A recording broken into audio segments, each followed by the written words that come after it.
বিগত 15 বছরে তৃণমূল সরকারের আমলে শিল্পের কোনো রকম উন্নতি তো ঘটেনি, পরিবর্তে বন্ধ হয়ে গিয়েছিল বহু কারখানা। পশ্চিমবঙ্গে বাণিজ্যিক অনুকূল পরিবেশ না থাকায় অনেক সংস্থাই পশ্চিমবঙ্গ থেকে ব্যবসা গুটিয়ে নিয়েছিল। তৃণমূল আমলে বিজনেস সামিটের নামে চলেছে ভাউতাবাজি। শিল্প না থাকায় কর্মসংস্থানেরও বিশেষ অভাব ছিল বাংলায়।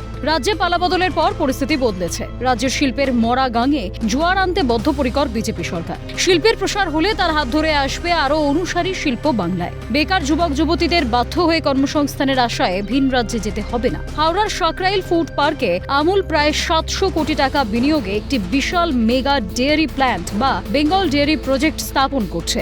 এটি বিশ্বের সর্ববৃহৎ দই উৎপাদন কেন্দ্র হতে চলেছে, যার শিলান্যাস করেন কেন্দ্রীয় স্বরাষ্ট্রমন্ত্রী অমিত শাহ। প্রকল্পটি ঘিরে ইতিমধ্যেই স্থানীয় বেকার যুবক যুবতীদের মধ্যে আশার সঞ্চার হয়েছে। কারখানা চালু হলে প্রত্যক্ষ ও পরোক্ষভাবে কয়েক হাজার মানুষের কর্মসংস্থানের সুযোগ তৈরি হতে পারে বলেই মনে করা হচ্ছে। यहाँ का तो नहीं, पूरे इंडिया में ऑल ओवर वर्ल्ड में काम है। इसका capacity 10 lakh KG per day दही का रहेगा और प्रोसेसिंग जैसे जैसे होगा वो होते जाएगा। दूध, दही, छाछ, स्वीट, आइसक्रीम, बटर सब इससे प्रोडक्शन होगा।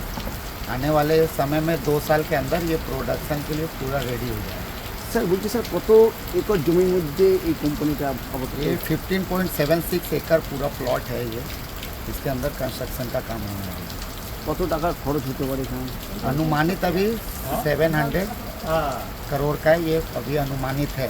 700 কোটি টাকা। 700 कोटी টাকা এটা। দাদা এই কোম্পানি যদি এখানে চালু হয় তো আশপাশে যারা বেকার আশপাশে পুরো ডিস্ট্রিক্ট পুরো ওয়েস্ট বেঙ্গলে অনেক বিকাশ হবে। এই সুদিনের অপেক্ষায় দিন গুনছেন বাংলার মানুষ। স্বভাবতই এই প্রজেক্টের কাজ বাংলায় হওয়ায় সাকরাইলে খুশির হাওয়া। আপনাদের এখানে আজ আমুল প্রজেক্টের একটা শিলান্যাস করতে চলেছেন দেশের স্বরাষ্ট্রমন্ত্রী অমিত শাহ। তো কেমন লাগছে? এটা আনন্দ, গর্বের বিষয়। আমি সত্যি বাঙালি হিসেবে আমি গর্বিত যে আমাদের এখানে একটা বড় প্রজেক্টের কাছে এই 10-15 বছরে শূন্য শেষ হয়ে গিয়েছিল। এই বিজেপি সরকার আসতে আমরা একটু পাচ্ছি, এটাই যথেষ্ট। এখানে দই, লস্যি, ঘোল যা হবে তাই উৎপাদন করা হবে। সব শুনেছি। বেকার যুবক যুবতী যারা তারা কিন্তু এখানে চাকরিও তাদের জন্যই ভাবছি। তো আমরা তো কাজ করি, আগে যেটা প্রজন্ম যাতে কাজ পায় সেই জন্য।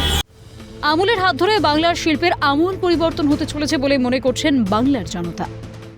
এ খুশি বলে বোঝানো যাবে না, যেহেতু এখানে ছোটো ছোটো অনেক কর্মসংস্থান আছে।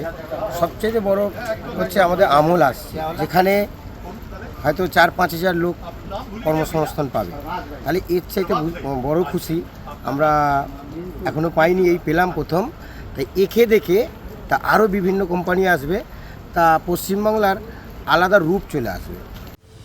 শিল্পের অভাবে যে বাংলা ধুঁকছিল সেই বাংলা ঘুরে দাঁড়াচ্ছে। নতুন করে সোনার বাংলা স্বপ্ন দেখছেন বাংলার আপামর জনগণ। সুপ্রিয় রায়ের রিপোর্ট, ক্যালকাটা নিউজ।